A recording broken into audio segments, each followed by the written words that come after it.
Hoy no vamos a lanzar dados. En esta oportunidad vamos a analizar un libro. Vamos a luchar por cada tesoro que desde Natexland.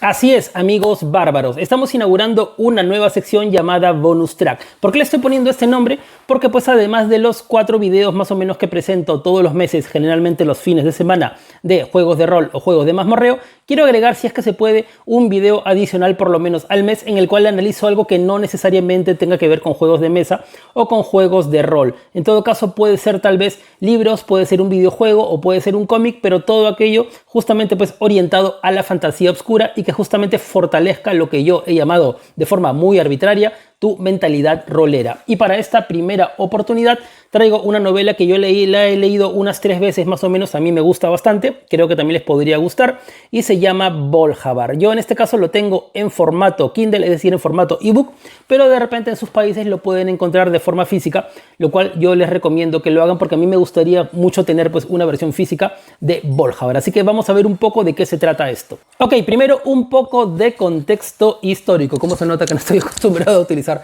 corbatas. Ok, la autora, creo que ya lo dije, se llama Tanith Lee. Para muchos es considerada como la reina de la fantasía oscura. Ella nació el 19 de septiembre de 1947 y en su haber tiene pues algunas novelas. Ella primero empezó escribiendo libros infantiles, pero después se fue decantando pues un poco más para la fantasía oscura. Como ya dije, ganó varios premios, pero sus 2 novelas más conocidas es, en primer lugar, Bolhavar, o también algunos lo conocen como Esclavos de la Magia, y en segundo lugar, El Señor de la Noche. Pero en esta oportunidad nos vamos a abocar al primer libro, a Bolhavar.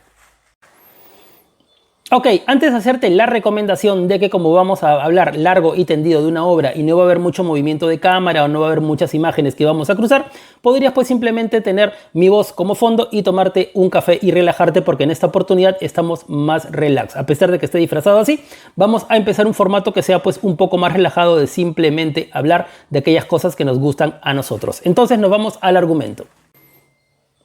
Todo empieza con la heroína de la historia, Shaina, que es una esclava, una joven esclava, en un pueblo apacible en el medio de las montañas. Este pueblo tiene un dios tutelar, un dios benévolo llamado Soban Tanasit. Así que la vida de ella transcurre de forma muy tranquila y bastante rutinaria, siempre pues cuidando las cabras de la familia, que son los dueños de ella, hasta que un día en su andar se encuentra con la bruja Barbayat. Esta bruja le vaticina que en algún momento, muy pronto, Shaina, la esclava, va a tener que recurrir a ella, a la bruja, para pues conocer sus saberes mágicos. Entonces ella en realidad está un poco descolocada con este encuentro, todavía no conoce un poco de lo que va a ser su destino, hasta que una noche las cosas cambian, porque una trupe de circo se acerca a este pueblo. Pero aquí se pone interesante la cosa, porque esta trupe circense tiene algo un poquito tal vez extraño, y es que el intendente o el jefe de esta trupe, que se hace llamar Bolhavar, tiene como ayudantes a 3 personas: una mujer hermosa, un hombre gordinflón y no muy hablador, y finalmente el joven Daciel Parvelsol, del cual nuestra heroína se va a sentir pues profundamente enamorada. Pero lo extraño de aquí es que estos 3 ayudantes de Bolhavar actúan un poco como si estuvieran en un trance y no tienen sombra. Entonces empieza la obra y este oficiante o este Bolhavar empieza a hacer unas ilusiones nunca antes vistas, hace aparecer dragones, hace aparecer cosas que solo podrían ser pues debido a la magia. La gente queda completamente encantada y los invitan a comer sacando pues sus mejores festines, desocupando un granero, y hacen una especie de fiesta un poco orgiástica ahí justamente pues en honor a Bolhavar. Pero a la mañana siguiente todos se despiertan de la borrachera y de la orgía y no recuerdan absolutamente de nada de lo que pasó la noche anterior. El circo ha desaparecido y ellos creen que han sido robados y que alguien los ha despojado de todos los alimentos y bebidas que justamente pues utilizaron en la noche anterior. Entonces Shaina, pensando que hay algo aquí que no es natural y que incluso es maligno, decide buscar a la bruja, y de esa forma pues se cumple la profecía. Entonces la bruja le explica que este tal Bolhavar es algo mucho más maligno de lo que muchos creen, y que estos 3 ayudantes, no dije sus nombres, el rollizo Roshi, una mujer hermosa llamada Yebdora, y finalmente el joven apuesto pues llamado Daciel, que ellos 3 son esclavos justamente de la magia de Bolg-Bolhabar. Pero la bruja le dice que hay una salida, que ella le puede dar el conocimiento iniciático a Shaina para que de alguna forma pueda tal vez salvar el alma y salvar pues también la vida de su amado Daciel. Pero para esto debe recurrir a un rito de sangre. Ella, la muchacha Shaina, va a tener que ir consecutivamente varios días a la casa de la bruja Barbayat para que ésta se alimente de su sangre. De esta forma, ella al mismo tiempo va a inculcarle poderes mágicos para que pueda pues tener las habilidades necesarias para este rescate de su amado Daciel. Y acá nos vamos a la segunda parte de la novela, porque en los primeros 3 capítulos se nos va a explicar un poco de cada uno de los personajes principales del eje de esta aventura o de esta novela. El primer personaje ya se explicó un poco de la vida de Shaina, y en el segundo episodio se va a hablar de justamente los inicios de Bolg-Bolhabar y finalmente también la historia de Daciel. Entonces es como que las 3 historias se entrecruzan para nosotros pues ver la historia desde la perspectiva de cada uno de ellos. Así que esta segunda parte tal vez es la que a mí más me gusta porque nos enseña los orígenes de este mago malvado que después se llamaría Bolhabar. Pero todo empieza con una aldea miserable y un niño extranjero de piel amarilla. Este niño se llama Kernic. Spoiler, después va a ser o se va a convertir en el mago Bolhabar. Resulta que Kernic, ya lo dije, era un niño extranjero en un pueblo de leñadores, tanto él como su madre, y su madre, al no encontrar otra forma como poder pues mantener a ambos, se dedica pues al negocio más antiguo del mundo, a la prostitución.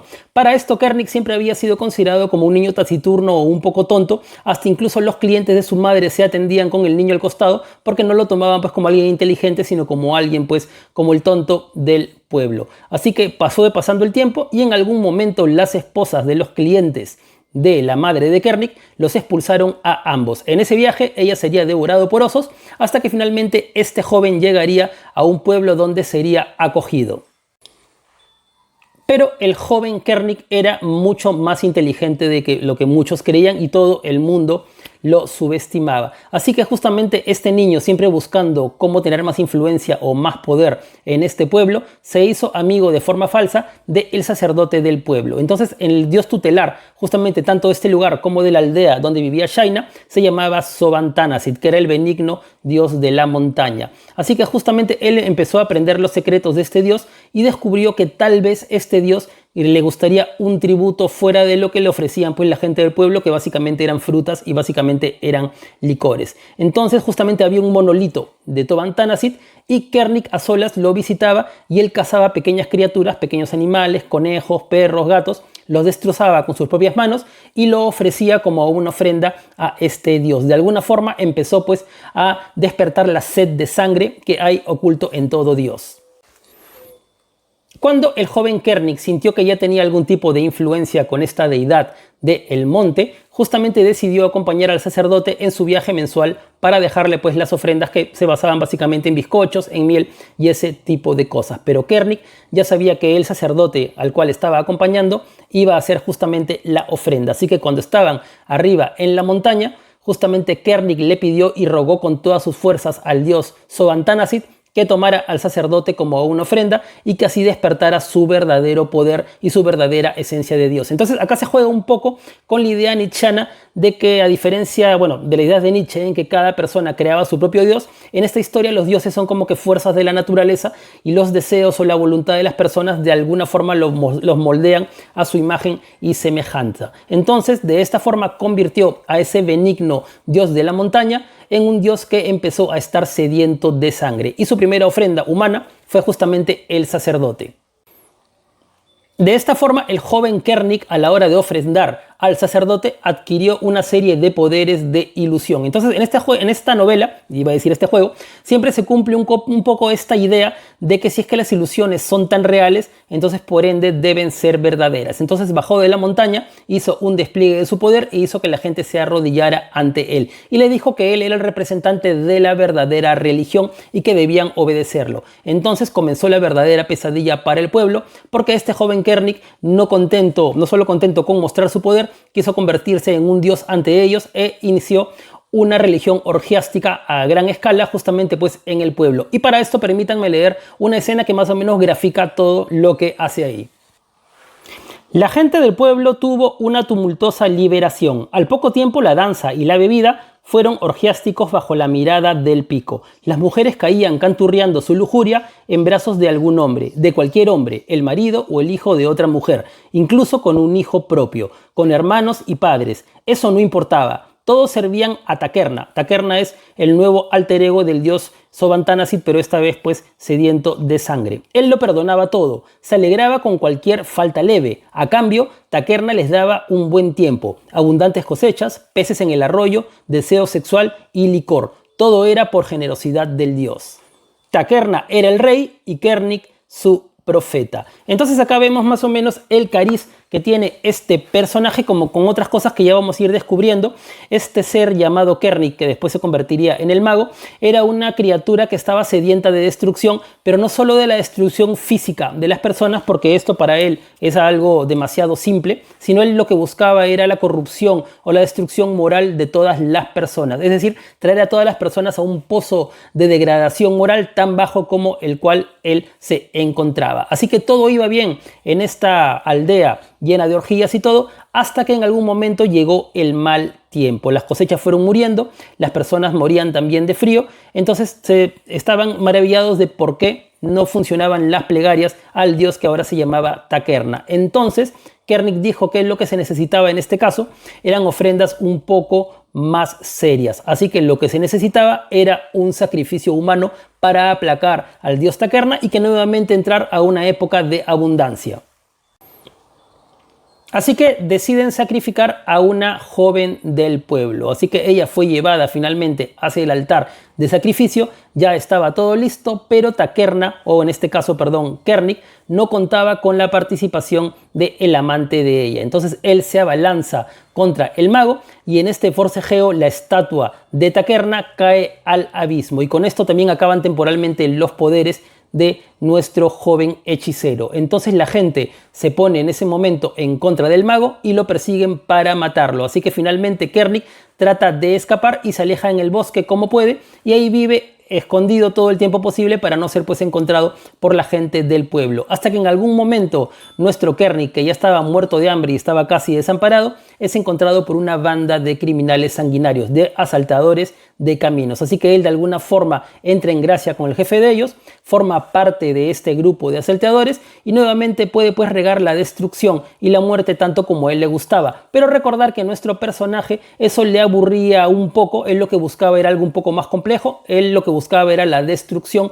a un nivel un poco más metafísico. Así que todo esto termina cuando la banda es descubierta y es ejecutada, salvo Kernik, que es mandado a una prisión de pesadilla. Entonces probablemente ahí hubiera terminado la historia y la vida de Kernik, pero la vida le tenía todavía una sorpresa, porque él supuestamente se iba a pudrir en esta mazmorra de pesadilla, pero finalmente los hombres del duque lo sacan de la mazmorra porque estaban buscando gente que lo ayuden o gente que trabaje de forma forzada, en la construcción de su majestuosa torre. Pero este trabajo también era tan o igual de pesadillesco que la mazmorra porque trabajaban en situación en la cual el polvillo se te metía a los pulmones y hacían que la gente que trabajaba a la fuerza durara realmente muy poco. Es decir, lo habían enviado para trabajar literalmente hasta morir. Además, sin contar del maltrato y los latigazos también de los guardias. Entonces, nuestro Kernik es enviado a trabajar ahí a la cantera. Recordar que habían pasado unos años desde que él supuestamente iba a ser el sumo sacerdote de Takerna en la montaña, y recordar que el monolito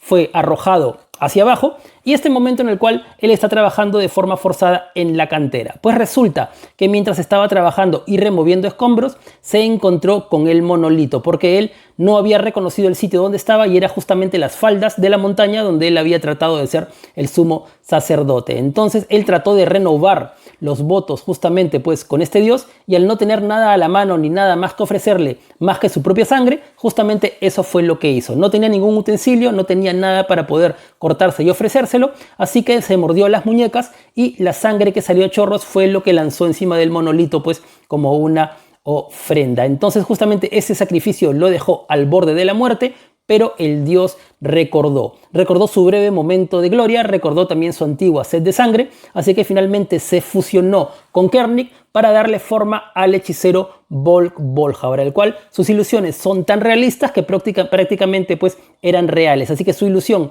lo hizo convertirse en un ser alado, así que escapó volando justamente de la cantera en búsqueda de venganza. Y nos vamos a la tercera parte y es la historia del tercer integrante de este drama y me refiero al joven sin sombra, que más tarde sería un joven sin sombra, Daciel. Daciel era el hijo de una familia acomodada, tenía muchos hermanos, pero justamente pues por lo mismo de que eran varios hermanos y era de una familia noble, él era el que menos contaba, así que prácticamente era pues la última rueda del coche. A nadie le podía pues importar menos lo que le pasara pues a Daciel. Una noche llegó un circo oficiado por G, un cirquero bastante conocido pues e itinerante que tenía pues entre su gente justamente a Roshi, que después también sería su amigo y que perdería pues después el alma. Entonces el joven Daciel se quedó maravillado justamente pues por la ponencia de este grupo teatral y a la mañana siguiente, cuando el grupo teatral encaminó y se fue a la otra ciudad, él se escapó de su casa y lo siguió. Así que después de mediodía más o menos se encontró con la caravana y decidió pues formar parte de ese grupo. Pero G, el dueño o el oficiante de este grupo teatral, no lo aceptó a buenas a primeras, lo maltrataba un poco, pero después le empezó pues a agarrar cariño al muchacho y este pues se puso pues en camino con este grupo teatral. De ahí hasta un poco más tiempo, pasaron unos 7 años llenos de aventuras, llenos de infortunios, hasta pues que finalmente nuestro joven Daciel se curtió un poco más en el camino y era pues uno más justamente pues con este grupo de pendencieros circenses.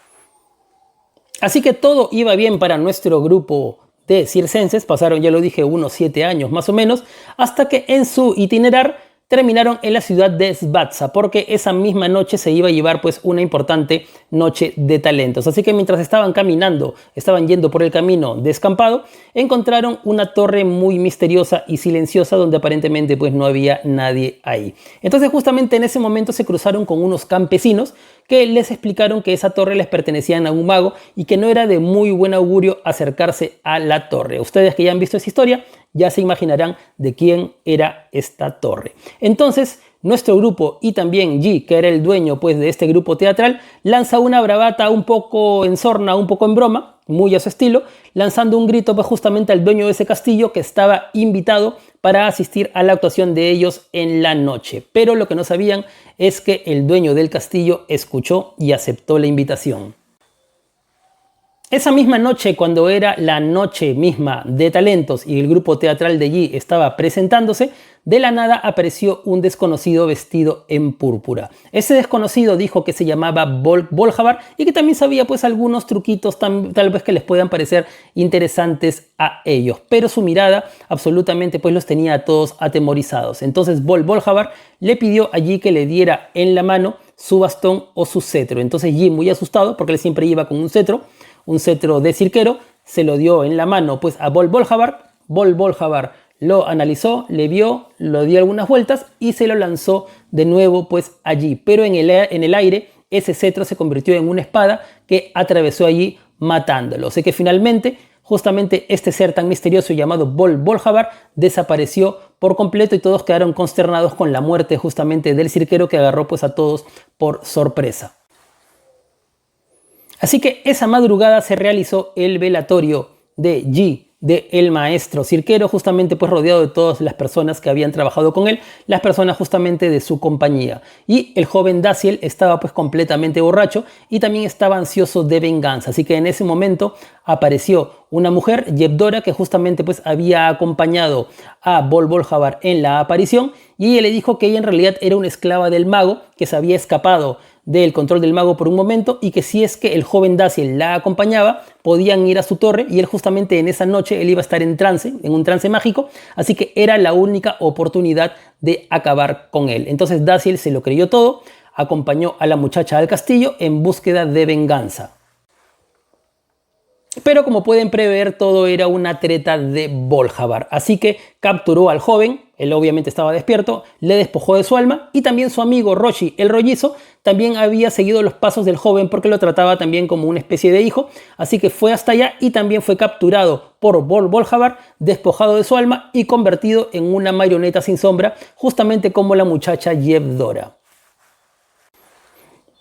Y hasta aquí creo que vendría a ser pues el primer acto de la obra. Después justamente vamos a tener el proceso iniciático en el cual Shaina va a obtener, recordar, la esclava protagonista de la historia, va a obtener los poderes mágicos necesarios para poder desdoblarse, es decir, para poder sacar su alma de su cuerpo, hacer que esta alma viaje y de alguna forma tratar de espiar a su joven amado y ver pues cómo romper el hechizo que lo tiene atado. Esta segunda parte tal vez es un poco lenta, pero termina en un nudo que no les quiero spoilear qué pasa, pero a la hora de que ustedes lean ese nudo realmente no van a saber cómo se va a desenvolver la historia porque termina pues en una parte muy pero muy crítica para Shaina. Pero con esto ya se dan una idea un poco pues de esta obra. Lo que me gusta es que a diferencia de otras obras de fantasía que simplemente pues son una mera descripción de hechos, de eventos, de situaciones o pues de locaciones, justamente todas las palabras son musicales, tienen un cierto exotismo que de alguna forma pues te atrapa y te hace sentir que estás en una especie, en una mezcla pues de fantasía oscura con novela de hadas. A mí realmente esta novela me ha gustado bastante,